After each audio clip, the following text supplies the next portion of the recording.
J'invite cet internaute à aller consulter le programme que j'avais présenté il y a 5 ans, où il y avait notamment une partie assez détaillée sur les questions agricoles et agroalimentaires. Donc elle y verra, je l'espère, un certain nombre de réponses allant tout à fait dans son sens. Je rappelle que la première chose à faire, déjà pour lutter contre la malbouffe et contre l'agro-business tous azimuts et tout ça, c'est de sortir de l'Union européenne. On en sort. Voilà.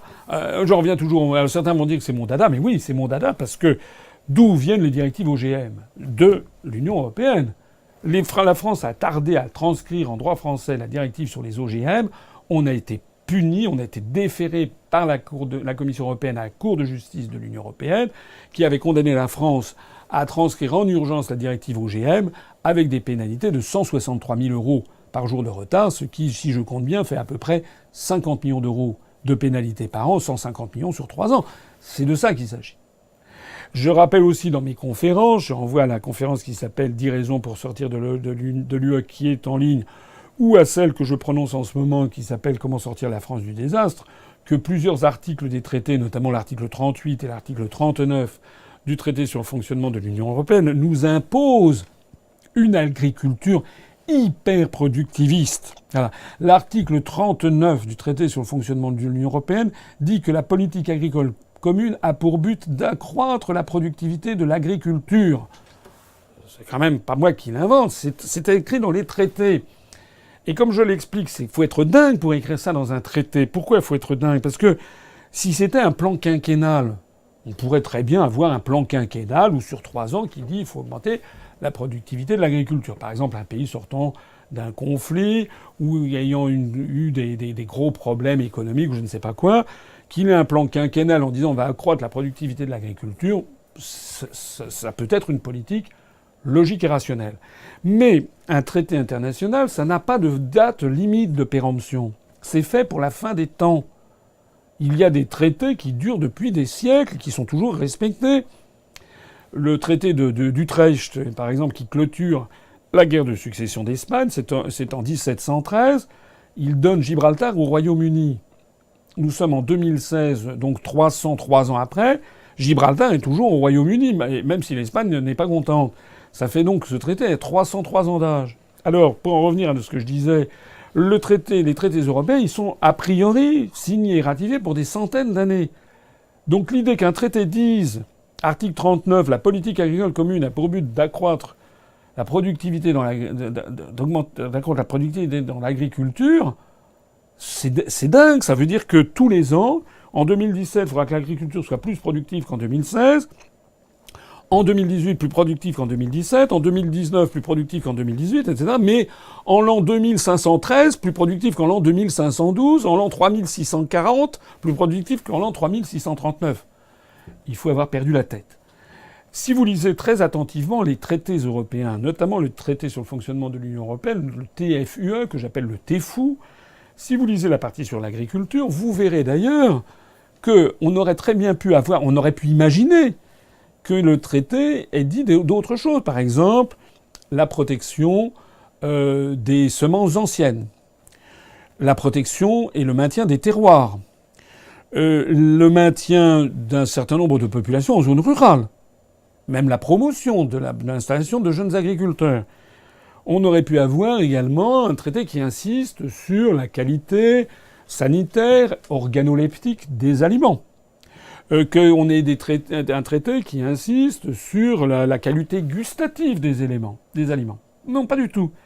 La seule chose qui découle des traités, c'est en fait la primauté, le primat du fric et de l'hyperproductivisme. C'est-à-dire qu'en fait, le modèle sous-jacent qui découle des traités européens, c'est en fait les grandes plaines de l'Ouest américain ou de l'Ouest canadien, comme l'Oklahoma ou la Saskatchewan au Canada. C'est ça qui est le modèle sous-jacent.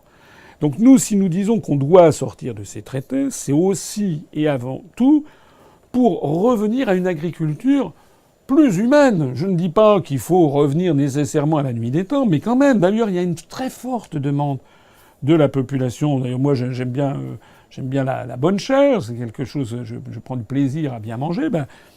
J'avoue que c'est devenu en France difficile d'avoir des bonnes tomates. Ça paraît tout bête, mais c'est vrai.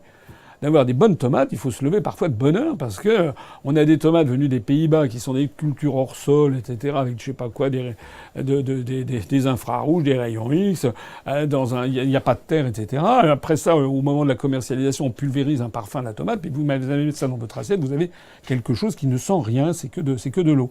Il y a une formidable volonté, je crois, des Français, et pas seulement des Français, de revenir en matière d'agriculture comme ailleurs, à une certaine forme d'authenticité, de vérité. Voilà. On n'est plus dans le show-off, etc. Le côté show-off, je pense, c'est quelque chose de la seconde moitié du XXe siècle. Je pense que dans les années qui viennent, on va avoir un retour à une certaine forme d'authenticité dans tous les domaines, dans les rapports humains, j'en parlais tout à l'heure, pour les questions de handicap, mais aussi en matière agricole, mais aussi en matière d'utilisation, par exemple, des produits industriels.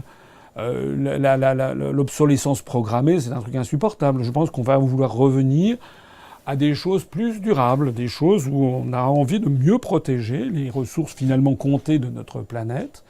Il y a de plus en plus de gens qui sont attentifs à ça, de plus en plus de gens qui sont effrayés par des trucs comme le 7e continent, là, ce maelstrom de matière plastique pulvérisée qui est au nord-est du Pacifique, au nord-ouest du Pacifique. Tout ça, c'est des choses effrayantes. Moi, je trouve absolument scandaleux, pour tout dire, qu'on prétende breveter le vivant. Qu'on prétende interdire, enfin, des associations, moi j'éprouve beaucoup de sympathie pour des associations comme Cocopelli, parce que qu'on prétende interdire à des agriculteurs, moi mes arrière-grands-parents ils étaient tous agriculteurs, qu'on prétende leur interdire de récupérer leurs semences pour les ressemer, mais c'est invraisemblable. C'est le mal d'une certaine façon. C'est-à-dire, c'est contraire à une éthique de vie. Donc le vivant, on ne doit pas pouvoir breveter des choses comme ça. On doit pouvoir également profiter de dame nature. Je crois qu'il y a un beau proverbe aborigène. Cette fois-ci, j'aime bien citer des proverbes. Il y en a un que je ne cite pas souvent, qui est ce proverbe aborigène qui dit que justement l'homme blanc croit posséder la terre, alors que c'est la terre qui possède l'homme. Voilà. On doit avoir quelque chose de plus respectueux vis-à-vis des grands cycles de la nature. D'une façon ou d'une autre, on y viendra.